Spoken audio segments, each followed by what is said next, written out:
শুধু ফজলুর রহমান না, যারাই বাকশালের প্রেতাত্মা যাদের উপর ভর করেছে, যারা বাকশালী বয়ান ফেরি করে বেড়াইতেছে, তাদের বিরুদ্ধে রাষ্ট্র ব্যবস্থা নেই। আমাদের এখানে আসার কারণটা হচ্ছে যে আপনি জানেন বিএনপি চেয়ারপারসনের যে উপদেষ্টা, সোকল উপদেষ্টা আমি মনে করি, তিনি যে মন্তব্যটা করেছেন, কুরুচিপূর্ণ মন্তব্য, যে জুলাই নাকি কালো শক্তি, এই বিপ্লবটাকে তিনি কালো শক্তি রূপান্তর করেছেন।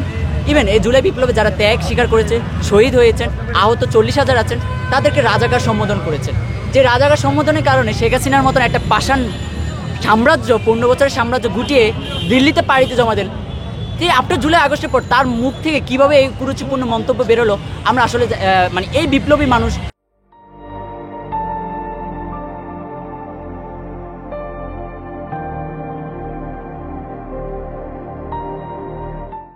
যখন সারা দেশের বিপ্লবী ছাত্র জনতা ওনার বিরুদ্ধে রাস্তায় নেমেছে, তখন তার আগে কিন্তু উনি কন্টিনিউয়াসলি বলে যাচ্ছে।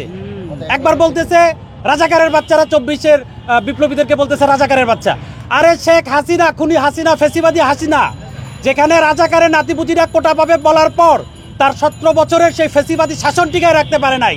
17 দিন লাগে নাই, হ্যাঁ 17 দিনের লাগে নাই, যে 18 জুলাই থেকে 36শে জুলাইয়ের আন্দোলনে তার দল সহ গোষ্ঠী সহ দেশ থেকে পালাইতে হয়েছে।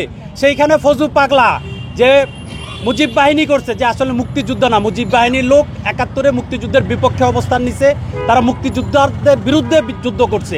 71 পরবর্তী সময় তারাই রক্ষী বাহিনী গঠন করছে। রক্ষী বাহিনীর অত্যাচার সম্পর্কে আপনারা জানেন।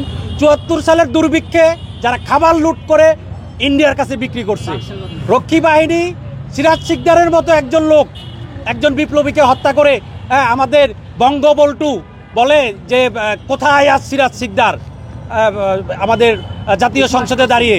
জহির রায়হান যখন ডিক্লেয়ার দিল, আপনাদের প্রেসিডেন্ট লোক ছিল, জহির রায়হান যখন ডিক্লেয়ার দিল যে সংবাদ সম্মেলনে, যে সোনাগাজী সেক্টরের যে যুদ্ধগুলো ছিল, আওয়ামী লীগের যে নেতারা কলকাতা সোনাগাজী সম্পর্কে আপনাদের জানা আছে, আমি ডিটেলসে না বলি, সেই সোনাগাজী সেক্টরে যারা যুদ্ধ করছে, সেই যোদ্ধাদের কুকীর্তি যখন জাতির সামনে তুলে ধরতে চাইছিল, তাকে ভেনিশ করে দেওয়া হয়। সে স্বাধীন বাংলাদেশে প্রথম গুমের শিকার হয়, খুনের শিকার হয়, তাকে আজও পাওয়া যায় নাই। তো সেই বাকশালী প্রেতাত্মারা এখনো অনেকের উপর ভর করে আছে। আমাদের পক্ষ থেকে কোনো মামলা করা হয় নাই। সারা দেশে বিপ্লবী ছাত্র জনতা, আমরা না, সারা দেশে অসংখ্য বিপ্লবী ছাত্র জনতা আছে, 24 অসংখ্য সংগঠন আছে। আমরা বিপ্লবী ছাত্র জনতা যারা আছে, 24-এর বিপ্লবের পক্ষের যত লোক আছে, যত সংগঠন আছে, তাদেরকে অনুরোধ করব আপনারা মামলা করেন, বা রাষ্ট্র মামলা করতে পারে, রাষ্ট্রবাদী হইতে পারে। এই ধরনের সিচুয়েশনে রাষ্ট্র নিজেই ব্যবস্থা নিতে পারে। মামলা আমাদের কেন করতে হবে? মামলা ছাড়া 54 ধারা, এই ধারা ওই ধারা, আকাশের যত ধারা, পুলিশের তত ধারা আমরা দেখছি ইতিহাসে। শুধু ফজলুর রহমান না, যারাই বাকশালের প্রেতাত্মা যাদের উপর ভর করেছে, যারা বাকশালী বয়ান ফেরি করে বেড়াইতেছে, তাদের বিরুদ্ধে রাষ্ট্র ব্যবস্থা নেই। তারা মনে হয় 1 বছর আগের হাসিনার কথা ভুলে গেছেন, যে তারপর পরিণতি কি হয়েছে।